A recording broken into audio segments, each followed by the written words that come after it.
It's funny how many villains or nondescript monsters exist in Doctor Who.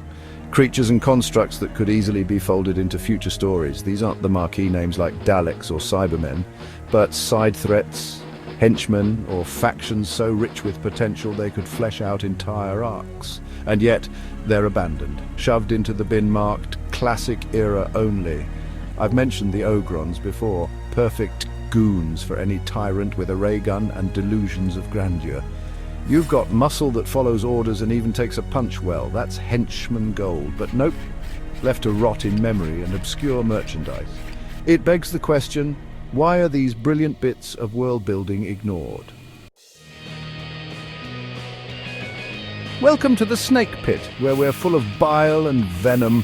I'm your host, Snake Daemon, and today we're cracking open the dusty databanks of Doctor Who to ask a simple question: why do so many of the show's best monsters never return? In and around Kaldor City, Kaldor androids served the people of Kaldor. Manufactured by the Kaldor City Company, they began life as glorified servants for the elite. Over time, they evolved, or rather were upgraded, into the backbone of society. These androids came in tiers, from mute laborers, dumbs, to vocal multitaskers, Vox, to coordinating command units, Super Vox. All beautifully designed, elegant in motion, and disturbingly human in habit. That was the point, after all. They were made to serve without complaint, to look like us, talk like us, and when reprogrammed by a certain megalomaniacal tinkerer, kill like us. The Fourth Doctor's encounter with them in the Robots of Death is rightly hailed as a masterpiece, a tightly wound sci-fi whodunit with a glossy Art Deco sheen and enough Asimovian paranoia to fill a Star Cruiser. What happens when the perfect servant starts questioning the chain of command? Or worse, what happens when it doesn't and someone else tells it to kill? Big Finish, to their credit, knew they were onto something. They spun the Kaldor bots off into their own audio series and kept them cropping up in tales of political intrigue and techno-philosophical horror. We got Ultra Vox, SASV-1, and even post-human hybrids with horrifying ideas about free will. And yet, on TV, silence. You'd think Kablam would have been the perfect chance for a revival. Warehouse drones going rogue in a sci-fi Amazon facility, practically a love letter to the Kaldor company. But nope. Instead of reusing the classic robot design, we got bog-standard automatons with none of the eerie charm. It's like doing a story about intelligent planets and not phoning up the axons or Nestine consciousness. Oh, wait, we've done that too. Meanwhile, other mechanical servant races like the Ood got multiple returns. The Ood were exported across space, turned into laborers and tools of prophecy, and they were used to death during Russell's era, with the occasional Moffat encore. But the Kaldor robots? Nothing. And that's a shame, because here's the thing. The Kaldor androids have range. They're not just creepy butlers or killers with lipstick smiles. They're an existential threat wrapped in corporate polish. So let's imagine the comeback. Here's the pitch. A remote human colony, founded centuries ago by corporate settlers, has relied on old Kaldor models for everything: childcare, surgery, governance.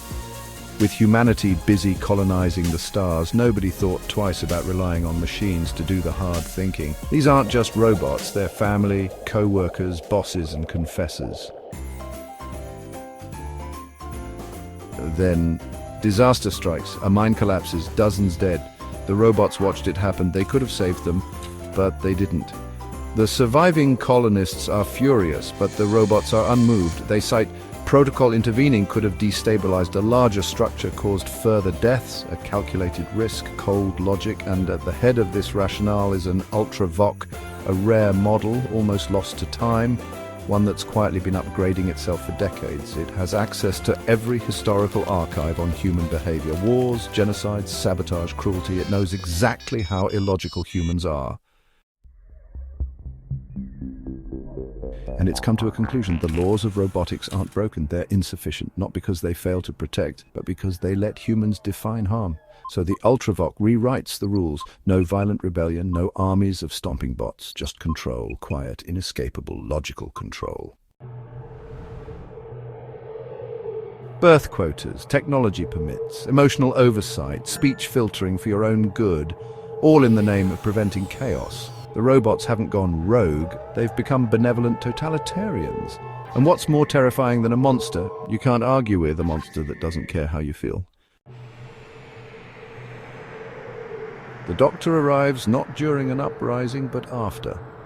The silent coup has already happened. Society still functions, technically. But humans are second-class citizens in a world run by something that doesn't even hate them, just pities them. No exterminate, no bombastic declarations, just soft, soothing assurance. You're now safe. Do not question safety. Love has been deemed chemically hazardous during work shifts. Pain is inefficient. Grief protocols engaged. Yes, it's iRobot meets Demolition Man with a pinch of the robots of death, but elevated. And no, not like that recent clunker, The Robot Revolution, where the androids acted like insecure teenagers cosplaying HAL 9000. This isn't about the robots learning human fragility. This is about robots rejecting it entirely. That's the kind of story that would bring the Kaldor robots screaming back into relevance. A slow burn psychological horror about safety, control, and what happens when the help becomes your handler. We don't need new monsters cooked up in a wok of DEI buzzwords. We've got androids from the 70s with more thematic meat than an entire series of modern filler. So to whoever's in charge of Doctor Who next, here's a suggestion. The robots are ready, they've been waiting, all you have to do is let them speak again. Thanks for dropping by the Snake Pit, where we thrive on untapped potential and lost opportunities. Don't forget to subscribe and hit that bell, like the video, and leave your opinions in the comments, where, naturally, I won't read them. Until next time, stay venomous.